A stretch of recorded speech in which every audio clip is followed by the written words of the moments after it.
ক্ষমতা পোস্টার বয় হিসেবে ইউনূস স্যারকে রেখেছে, আর পিছনে ক্ষমতা চালাচ্ছে সেনাবাহিনী, ক্ষমতা চালাচ্ছে ওয়াকার, ক্ষমতা চালাচ্ছে চুপ্পুর।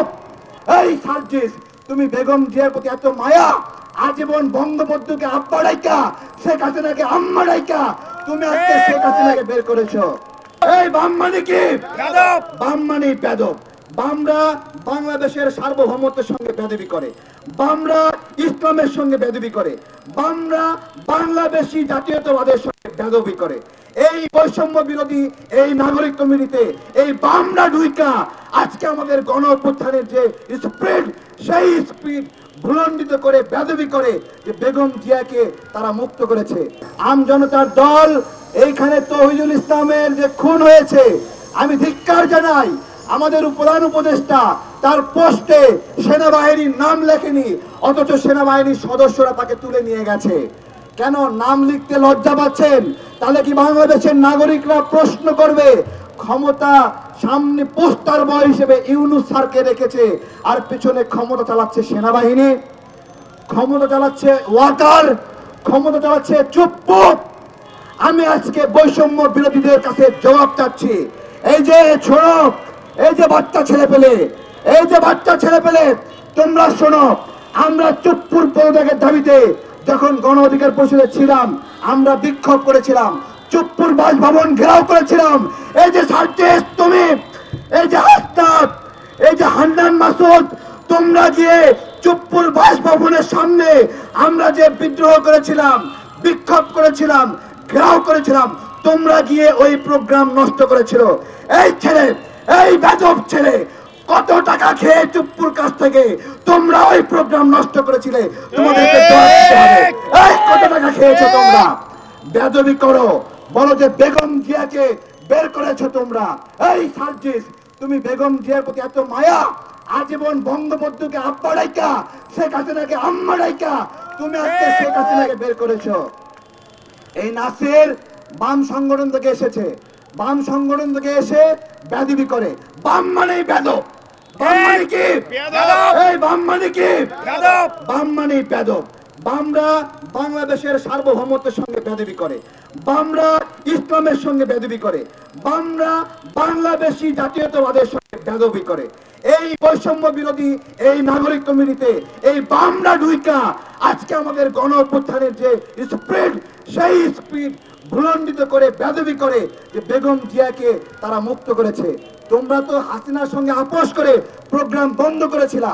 বেগম জিয়ার সৈনিকরা, তারেক রহমানের সৈনিকরা, জামাতের সৈনিকরা, শিবিরের সৈনিকরা, গণ অধিকারের সৈনিকরা, ইসলামের আন্দোলনের খেলাফতের সৈনিকরা, তারা সবাই মিলে বিদ্রোহ করেছে যে তোমাদের শেখ হাসিনার সঙ্গে আপোষ আমরা মানি না, প্রোগ্রাম চলবে। এইটাই ছিল জুলাই স্পিরিট। আজকে আমাদেরকে জুলাই স্পিরিট দেখাচ্ছে।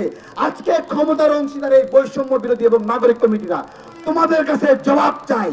তোমাদের হাতে নিয়ন্ত্রণ। এই আসিফ, তোমার হাতে নিয়ন্ত্রণ। এই নাহিদ, তোমার হাতে নিয়ন্ত্রণ। তোমার আমি এক কম্বল বিতরণের দায়িত্ব দেই নাই, তোমার দায়িত্ব দিয়েছিলাম এই খুনিদের বিচার করার জন্য।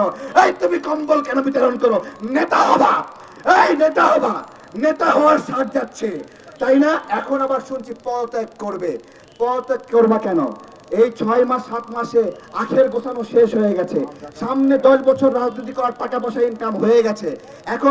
এখন নির্বাচন করে আবার এমপি হবা, তাই না? তাহলে দায়িত্ব গ্রহণ করলা কেন? আমরা গতকাল জিজ্ঞাসা করেছিলাম। এই প্রশ্নগুলো আমরা ছাড় দেব না। 572 জনকে তারা জামিন দিয়েছে, আমরা তার তালিকা বের করবো। তালিকা করে করে ওই আমরা ছবি টাঙ্গাবো, উমুক বিচারপতি, উমুক আওয়ামী লীগ দোসরকে জামিন দিয়েছে। এই জামিনের ছবিগুলো এই প্রেস ক্লাবে আমরা বড় বড় করে প্রচার করব। কোন কোন বিচারক জড়িত, তাদেরকে আসিফ নজরুল সুপারিশ করেছে না নাহিদ সুপারিশ করেছে, আমরা সেগুলো সব ফাঁস করে দেব।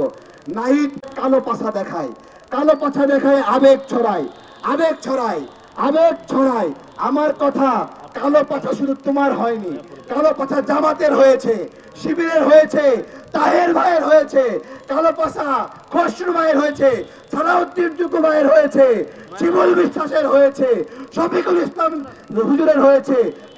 এইভাবে আমরা সবাই নিপীড়িত হয়েছি।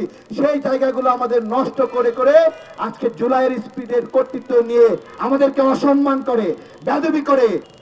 কষ্ট আসে ভাইয়েরা এগুলো নিয়ে। ধন্যবাদ সবাইকে। উপস্থিত হয়েছে আমাদের তাসলিমা তাজ আপু, এখানে প্রবাস থেকে অনেক লড়াই করেছেন আমাদের আপু, অনেক লড়াই। আজকে আমি অনুরোধ করব সবার অনুমতি নিয়ে তাসলিমা তাজ আপু দেরিতে আসছেন তার বক্তব্য দেওয়ার জন্য। জনতার আমাদের সকলের প্রিয় তারেক ভাই, আমরা দেখেছি বিগত দিনগুলোতে, বিগত বছরগুলোতে জীবনের ঝুঁকি নিয়ে তারেক ভাই এবং তার টিম কিভাবে স্বৈরাচার বিরোধী আন্দোলনগুলো করে গিয়েছেন। উনি এক ফোঁটাও ছাড় দেননি, আনকম্প্রোমাইজড এই নেতার জন্য। তাই আমি শুধু লন্ডন থেকে এসেছি আমার গভীর শ্রদ্ধা জানাতে, ভালোবাসা জানাতে। আমরা অত্যন্ত দুঃখের সাথে লক্ষ্য করেছি, আমরা যেই জিনিসটি আমাদেরকে বারবার আহত করছে, রক্তাক্ত করছে, যে 5ই আগস্টের পরে আমাদেরকে আইন শৃঙ্খলা বাহিনীর হাতে তথা সেনা বাহিনীর হাতে আমাদের নেতা কর্মী সমর্থকরা এভাবে কাস্টোডিয়াল ডেথের শিকার হবে। এই বাংলাদেশ, এই অভ্যুত্থান আমাদের কাম্য না। অসংখ্য ছাত্র জনতা কর্মী সমর্থকের এই আত্মত্যাগের বিনিময়ে, রক্ত দেওয়ার মাধ্যমে এই 5ই আগস্ট এসেছে। ইতিমধ্যে আমরা অসংখ্যবার শুনেছি যে ভারতের সাথে যতগুলো চুক্তি হয়েছে সেই চুক্তিগুলো জনসম্মুখে প্রকাশ করা হবে, কিন্তু অত্যন্ত দুঃখের বিষয় আমরা এখন পর্যন্ত এই তত্ত্বাবধায়ক সরকারের কাছ থেকে কোনো স্বচ্ছতা দেখি নাই। আমরা কোনো স্বচ্ছতা দেখি নাই। আমাদের বিশ্বাস, শ্রদ্ধা এবং সম্মানের জায়গা হচ্ছে ডক্টর মোহাম্মদ ইউনূস। আমরা আমাদের এই সম্মানকে কখনো নষ্ট করতে দিব না, কিন্তু তার মানে এটা আমাদের দুর্বলতা নয়। এই সরকার, এই তত্ত্বাবধায়ক সরকার একটা উদ্ভূত পরিস্থিতিতে বাংলাদেশের দায়িত্ব নিয়েছে। বাংলাদেশের প্রত্যেকটি রাজনৈতিক দল তাদের সমর্থন দিয়েছে এবং এই সমর্থনের জন্য সর্বোচ্চ প্রকার স্যাক্রিফাইস করার জন্য প্রস্তুত রয়েছে। কিন্তু আপনারা ইতিমধ্যে দেখেছেন যে বিদেশি শক্তি এখনো রয়েছে। সেনা সদস্যের হাতে, সেনা অফিসারের হাতে যুবদলের যে ভাইটি নিহত হয়েছে, যে সেনাবাহিনী, সেই সদস্যটি হচ্ছে এখনো ভারতের মদত পুষ্ট। এখনো এই সেনা ভবনে কেন ভারতীয় মদত পুষ্ট সেনা অফিসাররা রয়েছে? পুলিশ প্রশাসনে এখনো কেন ভারতীয় মদত পুষ্ট লোকজন রয়েছে? আমরা এই বাংলাদেশ চাই না, আমরা বারবার রক্ত দিব না। তবে দরকার হলে সার্বভৌমত্ব রক্ষার জন্য আবারও আমরা প্রস্তুত আছি। বাংলাদেশের সাথে ভারতের যতগুলো অসম চুক্তি রয়েছে আমরা সেই চুক্তিগুলোর প্রকাশ্যে আনতে চাই, স্বচ্ছতা চাচ্ছি। আমরা চাচ্ছি বিডিআর হত্যাকাণ্ডের সুস্থ তদন্ত। আমরা এই তদন্তর অতি দ্রুত এর প্রকাশ আমরা দেখতে চাই গণমাধ্যমে। জুলাই হত্যাকাণ্ডের তদন্ত আমরা দেখতে চাই। এগুলোর সাথে কোনো কম্প্রোমাইজ হবে না। এবং যে রাজনৈতিক দলগুলো ক্ষমতার লোভে আওয়ামী লীগকে মদত দিবে কিংবা ভারতের সমর্থন আদায়ের চেষ্টা করবে, আমরা ঘৃণা ভরে তাদেরকে প্রত্যাখ্যান করব। ধন্যবাদ সবাইকে।